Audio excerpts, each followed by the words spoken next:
The 1st of April 1900, Volume 3, Passions Changed into Virtues.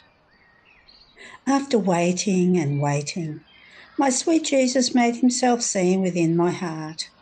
I seemed to see a sun spreading its rays, and then looking into the centre of this sun, I could see the face of our Lord. But that which amazed me was seeing many maidens clothed in white within my heart, with crowns on their heads, surrounding this divine sun, and nourishing themselves with the rays which this sun was spreading. Oh, how beautiful they were, modest, humble, all intent on Jesus and delighting in him.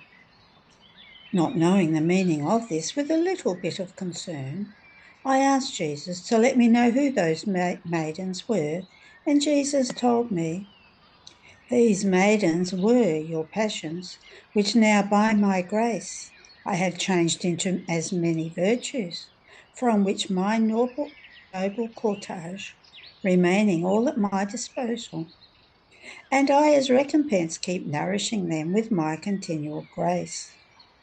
Ah, Lord, yet I feel I am so bad that I am ashamed of myself."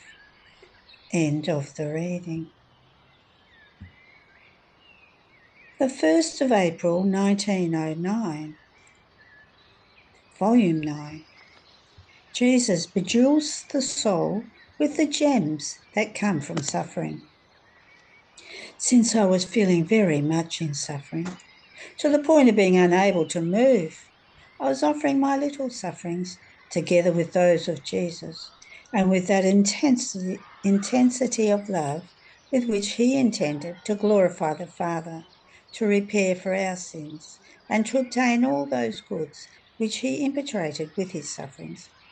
And I said to myself, I will take it as if these sufferings were a martyrdom of mine, as if the pains were the executioners, as if the bed were the cross, and my immobility the ropes that keep me bound, so as to render myself more dear and loving to my highest good. But the executioners, I don't see them. So who is my executioner that lacerates me and tears me to shreds, not only on the exterior of my body, but also in the most intimate parts deep in my soul, to the point that I feel the circle of my life crack? Ah, my executioner is blessed Jesus himself. At that moment, almost in the flash, he told me, "My daughter, too great for you is the honour of having me as your executioner. I act just like a groom who, having to espouse his bride and send her out in public in order to make her have a beautiful appearance and to make her worthy of himself, trusts no one, not even his spouse herself, but he himself wants to wash her, comb her, clothe her, adorn her with gems, with diamonds. So this is a great honour for a bride. Also, since she will have no such concern, will I be pleasing to my spouse or not? Will he like the way I adorn myself, or will he reproach me as a foolish one for not having been able to guess the way to please him the best? So I do with my beloved spouses. The love I have for them is so great that I trust no one. I am even forced to act as their executioner, but a loving executioner. And so now I give her a wash, now a comb, now I clothe her a little more beautifully, now I bejewel her, but not with the jewels that come from the earth, which are all things superficial, rather with the gems that I may come out from the depth of her soul, from the most intimate parts, which are formed at the touch of my fingers, that creates suffering. And from suffering come the gems. It converts the will into gold, and this will, converted into gold by my own hands, will send out all kinds of things, the most beautiful crowns, the most magnificent garments, the most fragrant flowers, the most pleasant melodies, and with my own hands, as I have them produced, I keep arranging them to adorn her more and more. All this happens with suffering souls, so am I not right in telling you too great for you the honour? End the reading. The 1st of April 1916, Volume 11. One who really loves Jesus and does his will forms one single heartbeat with him. However, in order to achieve this, perfect stripping is needed. This morning, my sweet Jesus made himself seen in my heart, and his heartbeat was beating in mine. I looked at him and he told me, "My daughter, for the one who really loves me and does my will in everything, her heartbeat and mine become one, so I call them my heartbeats, and I want them as such, around and even inside the heartbeat of my heart, all intent to console me and sweeten all my sorrowful heartbeats. Her heartbeat in mine will form a sweet harmony, which will repeat for me all my life and will speak to me of souls, forcing me to save them. But my daughter, what stripping is required to be the echo of my heartbeat? It must be a life more of heaven than of earth, more divine than human.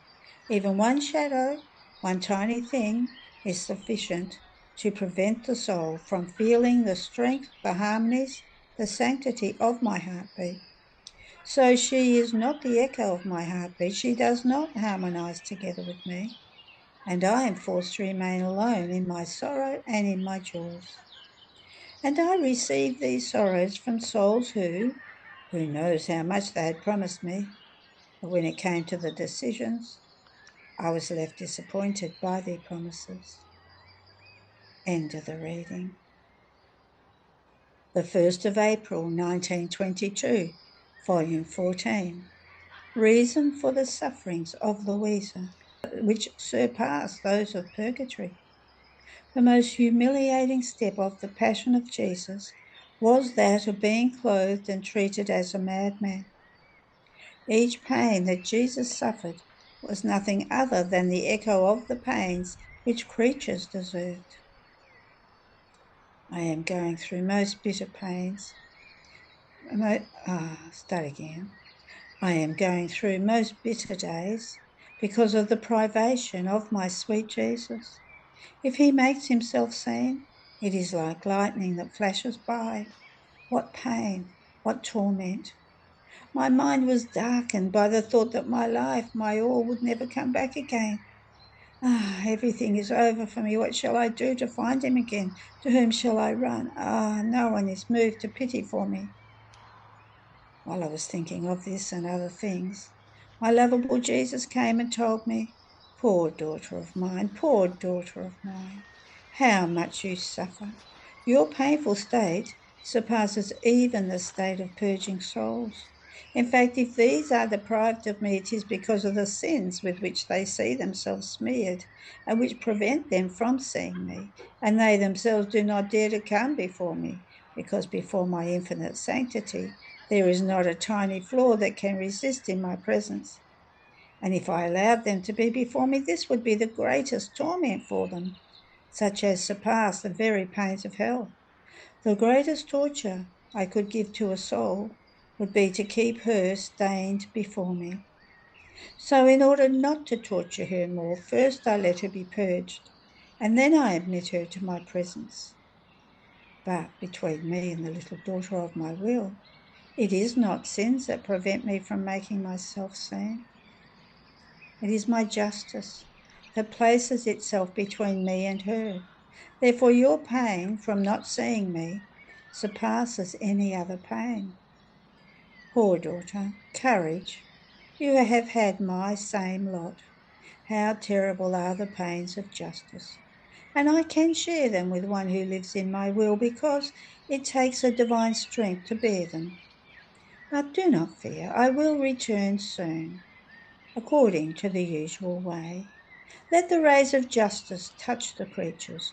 My justice, too, must follow its course, nor will you be able to sustain it all.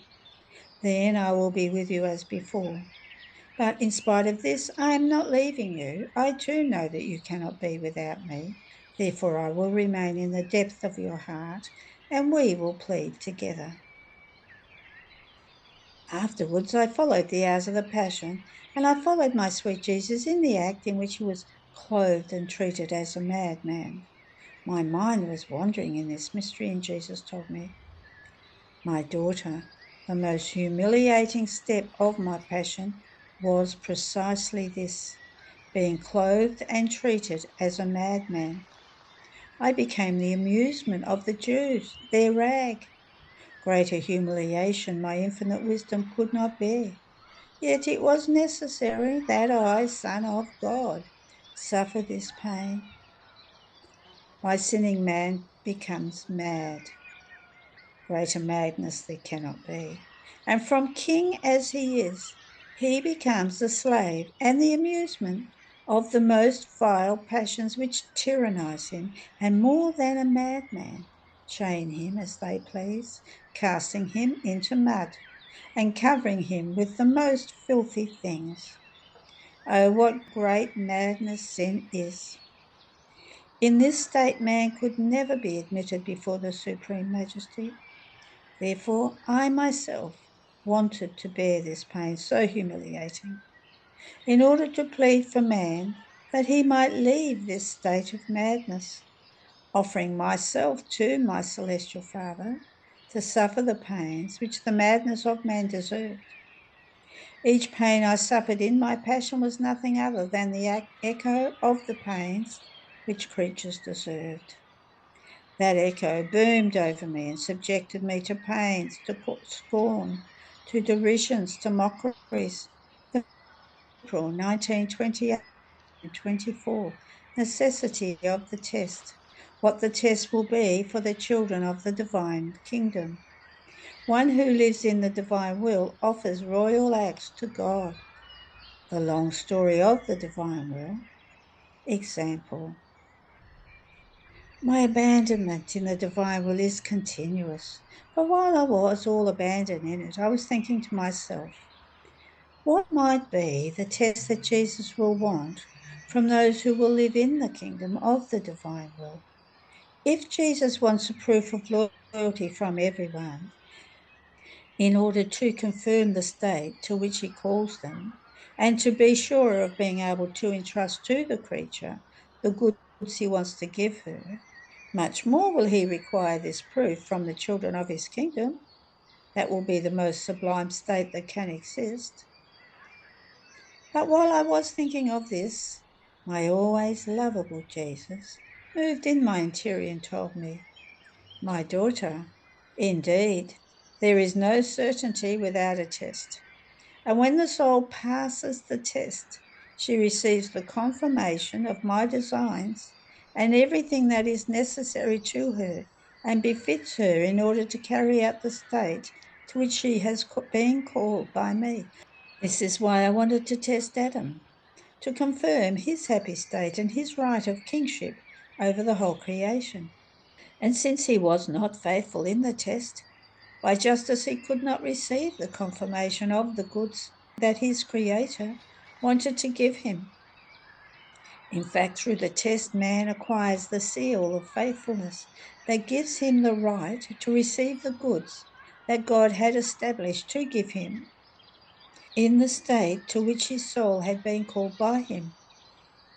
It can be said that one who is not tested has no value, neither before God, nor before men, nor before himself. God cannot trust a man without a test. A man himself does not know what strength he possesses. If Adam had passed the test, all human generations would have been confirmed in his state of happiness and of royalty. In the same way, I myself, loving these children of my divine will with a love all special, wanted to go through the test for all of them in my divinity, reserving for them the one test of never letting them do their will, but only and always my will, so as to reconfirm for them all the goods needed in order to live in the kingdom of my divine fiat. With this, I closed all exit doors for them. I anointed them with an invincible strength in such a way that nothing else will be able to enter the so very high fences of my kingdom. In fact, when I commanded that something should not be done, it is a door that I leave through which the human will can make its exit. It is an occasion that the creature always has by which she can go out of my will. But when I say, from here there is no exit, all doors remain closed, weakness is fortified, and the only thing that is left to her is the decision to enter, never to go out again, or not to enter at all. Therefore, in order to live in the kingdom of my will, there will only be the decision. The decision will carry the accomplished act. Am I not doing the same with you? Do I not cry constantly from the depth of your heart? Nothing dare but enter but my will alone? As centre of life, with its omnipotent strength, with its dazzling light, my will keeps everything outside of you, and eclipsing everything, it makes its prime motion of life flow in all of your acts, and it dominates and reigns as queen. After this, I was following the acts of the divine will in all creation to bring them as homages to my Creator, and a motion of life flowed within all created things that reunited them all and moved everything. I was surprised, and my sweet Jesus added, "My daughter, this motion of life in all creation is my will that moves everything and holds all things as though in its hand of life. How long is its motion? And while being multiple, it is one. Therefore, the story of my will is long, and your work in composing its story becomes extremely long. And as much as you would like to shorten your speaking, it is difficult for you to do it, because its motion, that moves everything continuously, has so much to say about what it has done in its so very long history, that as much as it has already said, it seems to it that it has said nothing.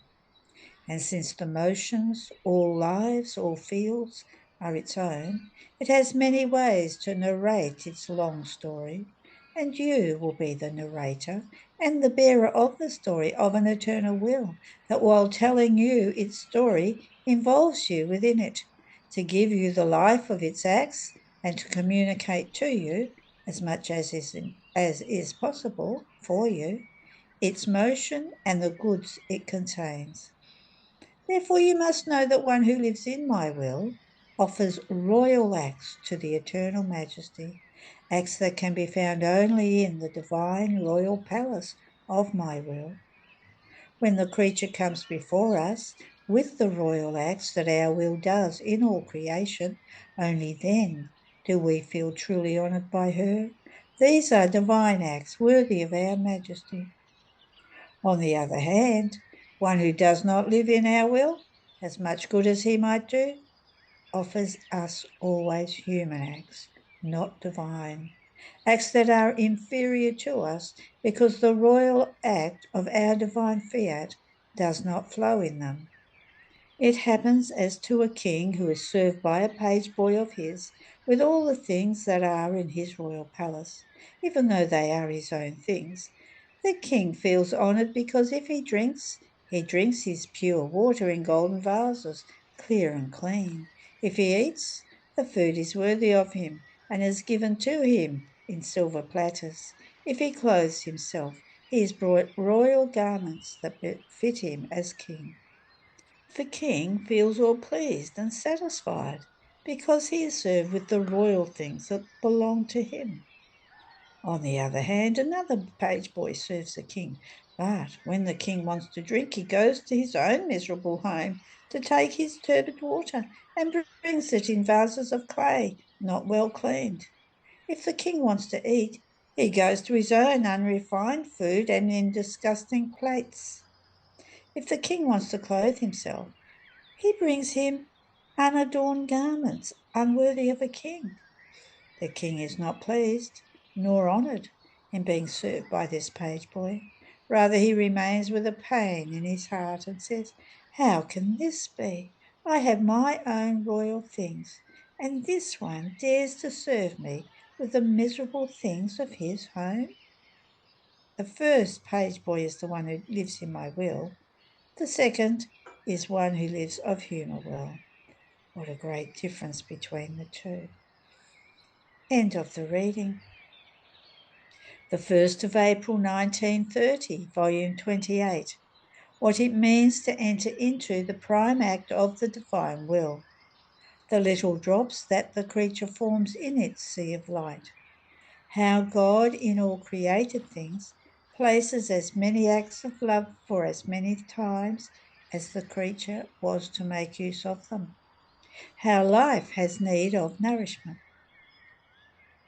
My poor intelligence feels as though drawn to cross the immense sea of the divine fiat, and within its sea it goes in search of its acts, in order to love them, adore them, and keep them company. So my poor mind is under the influence of an irresistible force that makes it always go wandering in search of the acts of the supreme volition. But while I was doing this, I thought, what good do I do in going around over and over again in the sea of the divine fiat? And my sweet Jesus told me, my daughter, as many times as you go around in the sea of my divine will, so many places you take in it, and you form your little drops within our sea that dissolve in it and remain inseparable. And we feel your little drops that love us and form one single life with us. And we say, the newborn of our will loves us within our sea, not outside of it. It is right that we give her the rights to let her come into our sea as many times as she wants. More so, since she wants nothing other than what we want. And this is the greatest joy that she brings to us, as if she were bringing to us on her little lap all of our divine will. And overflowing with it from all sides, she remains eclipsed within its light, and we enjoy in seeing your littleness enclosed within our light. And if you feel the irresistible force of coming to do your little rounds in the sea of our fiat, it is the ruling force of it that loves so much to see your littleness forming the little drops of light within its sea. This is what it means to enter into the prime act of our volition, the creature taking her place in it and forming in it her little drops. Therefore hold it as a great fortune. You're going around constantly in our fiat.